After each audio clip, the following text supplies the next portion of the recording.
जो डर था वही हो गया। इजराइल का सबसे खतरनाक मिसाइल डिफेंस सिस्टम जर्मनी में तैनात कर दिया गया है और अब इसे रूस की ओरेशनिक मिसाइल को रोकने वाला सबसे बड़ा हथियार माना जा रहा है।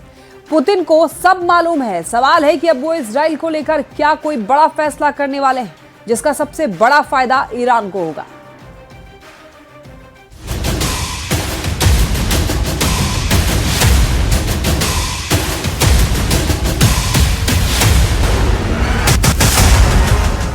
जर्मनी को चाबी मिल गई।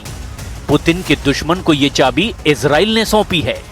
रूस को रोकने वाले सबसे बड़े युद्ध में इजराइल खुल्लम खुल्ला नेटो कैंप में शामिल हो चुका है। जर्मन चांसलर ने अब व्लादिमीर पुतिन को बता दिया है कि रूस की ओरेशनिक फेल हो जाएगी, क्योंकि जर्मनी को मिल गया है arrow missile defence system. NATO को पुतिन के गुस्से से बचाने वाला सबसे बड़ा हथियार इजराइल से मिला है। यही है इजराइल का प्रीमियर क्लास का मिसाइल डिफेंस सिस्टम एरो 3।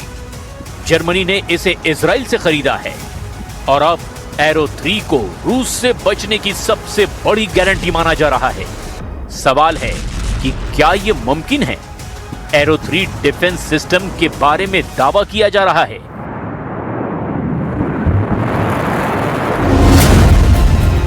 कि अगर रूस ने 4000 किलोमीटर दूर से ओरेशनिक मिसाइल जर्मनी पर दागी, तो एरो 3 डिफेंस सिस्टम की मिसाइल इसे बीच रास्ते में ही मार गिराएगी, यानी पुतिन का वार खाली जाएगा। इसी वजह से अब एरो 3 को ओरेशनिक किलर बना करके पेश किया जा रहा है। एक बार फिर देखिए, अगर 4000 किलोमीटर दूर रूस से ओरेशनिक लॉन्च होगी, तो जर्मनी में तैनात एरो 3 सिस्टम की मिसाइल लॉन्च होगी और बन जाएगी ओरेशनिक किलर।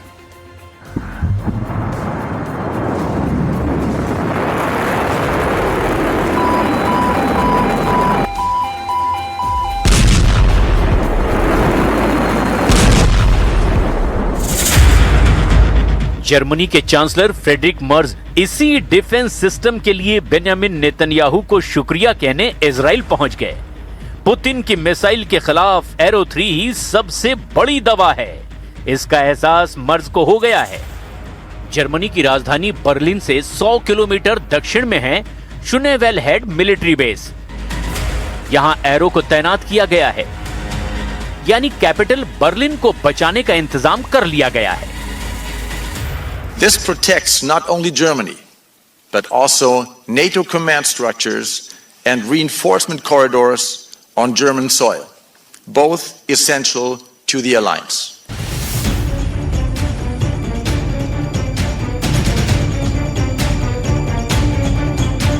नेटो के पास एरो 3 यानी मतलब यूक्रेन और रूस के बीच चल रहे युद्ध में बहुत बड़ा उलटफेर होने जा रहा है।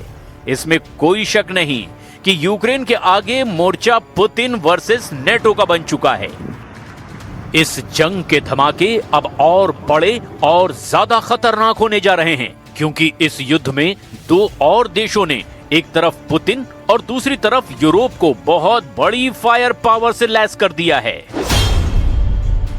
एक तरफ पुतिन के साथ ईरान है, जिसने रूस को हजारों शाहिद ड्रोन सप्लाई किए हैं, तो दूसरी तरफ जर्मनी यानी नेटो के पाले में इजराइल कूद गया है।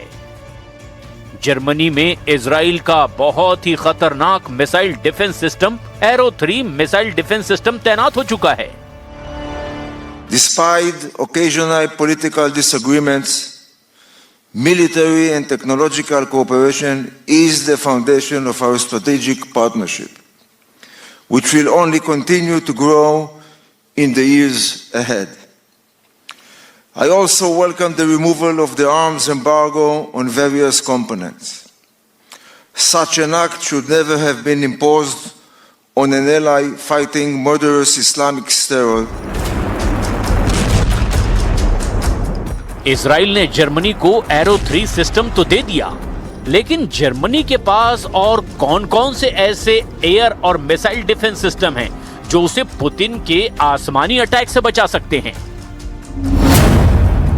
पहला है इजराइल से मिला एरो 3 डिफेंस सिस्टम 2400 किलोमीटर के दायरे में मिसाइल को ट्रैक करके गिरा सकता है, यानी वायुमंडल के बाहर 100 किलोमीटर की ऊंचाई पर बैलिस्टिक मिसाइल को रोकता है। और दूसरा है अमेरिका से मिला पैट्रियट डिफेंस सिस्टम, जिसकी रेंज 150 किलोमीटर तक है और ये मध्यम दूरी की मिसाइल को मार सकता है। तीसरा है जर्मनी का अपना बनाया IRIS-T, जो कम दूरी पर यानी 25 से 30 किलोमीटर की रेंज से क्रूज मिसाइल पर गिर सकता है, लेकिन यह बैलिस्टिक मिसाइल के खिलाफ कारगर नहीं है।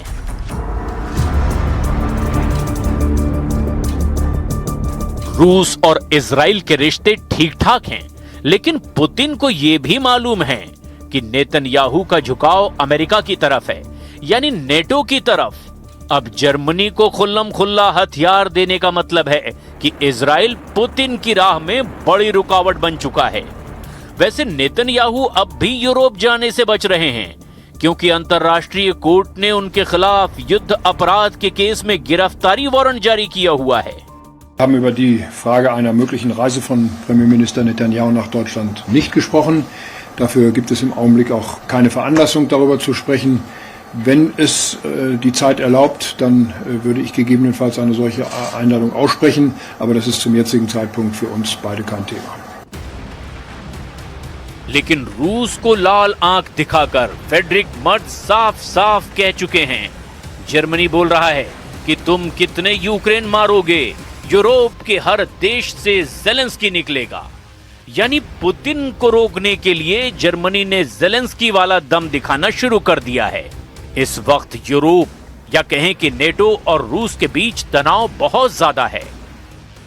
फ्रांस के पेरिस से लेकर ब्रिटेन के लंदन और जर्मनी के बर्लिन तक पुतिन के खौफ ने आग लगाई हुई है और अब यूरोप का हर देश पुतिन को रोकने वाली कोई ना कोई गारंटी चाहता है। यही वजह है कि फ्रेडरिक मर्ज को इजराइल का एरो 3 मिसाइल डिफेंस सिस्टम अब पुतिन को रोकने वाली गारंटी नजर आ रहा है। Arrow missile defence system Israel का अमेरिका के साथ तैयार किया गया सिस्टम है। इसकी रेंज करीब 2500 किलोमीटर है। यह अंतरिक्ष में जाकर भी दुश्मन की मिसाइल को रोक सकता है, यानी ईरान की कई मिसाइल अंतरिक्ष से वापस वायुमंडल या यूं कहें कि इजराइल के आसमान में ही दाखिल भी नहीं हो पाती होंगी, क्योंकि एरो सिस्टम उन्हें पहले ही खत्म कर चुका होता है। इसी वजह से एरो को इजराइल का प्रीमियम मिसाइल डिफेंस कहा जाता है। यह बैलिस्टिक मिसाइल रोकने के लिए इजराइल का मल्टी लेयर डिफेंस सिस्टम का हिस्सा है।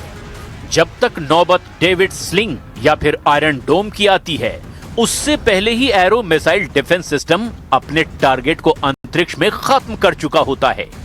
लेकिन एरो को लगातार इस्तेमाल करने से इजराइल की युद्ध वाली फैक्ट्री पर जबरदस्त दबाव पड़ा है, क्योंकि गोली से लेकर मिसाइल तक दुश्मन को खत्म करने वाले हर हथियार की एक कीमत होती है।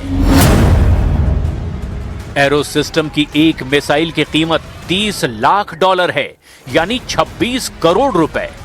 खबर है कि ईरान की मिसाइलों को रोकने के लिए ईरान के मिसाइल डिफेंस सिस्टम का खर्च करीब $300 मिलियन आ रहा है, यानी 2600 करोड़ रुपए। सवाल ऐसे में यह है कि क्या नेतन्याहू मिसाइल सप्लाई की गारंटी दे पाएंगे? क्योंकि जून 2025 में ईरान के साथ हुए युद्ध के बाद अमेरिकी मीडिया ने बताया था कि इजराइल के डिफेंस सिस्टम के लिए मिसाइल खत्म हो रही हैं। यह ऐसी खबर रही जिसे देखकर नेतन्याहू अपना माथा पकड़ने को मजबूर हो जाएं। अमेरिका के अखबार ने लिखा कि ईरान के मिसाइल अटैक को रोकना अब इजराइल के लिए मुश्किल होगा। ऐसे में सवाल यह है कि क्या जर्मनी ने ऐसे मिसाइल डिफेंस सिस्टम को तैनात कर दिया है जिसका अपना मिसाइल संकट किसी भी वक्त खड़ा हो सकता है? ऐसे में नेतन्याहू जर्मनी को पुतिन से कैसे बचाएंगे जब उनका ही अपना मिसाइल गोदाम किसी भी वक्त खाली हो सकता है?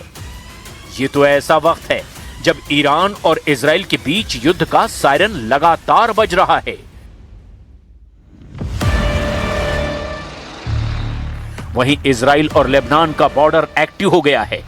इजराइल का डर है कि लेबनान में हथियारों के गोदामों पर किए गए हमलों के बावजूद हिजबुल्लाह की रॉकेट फोर्स बरकरार है और उसकी तरफ से 10,000 रॉकेट वाली सुनामी किसी भी वक्त लॉन्च की जा सकती है।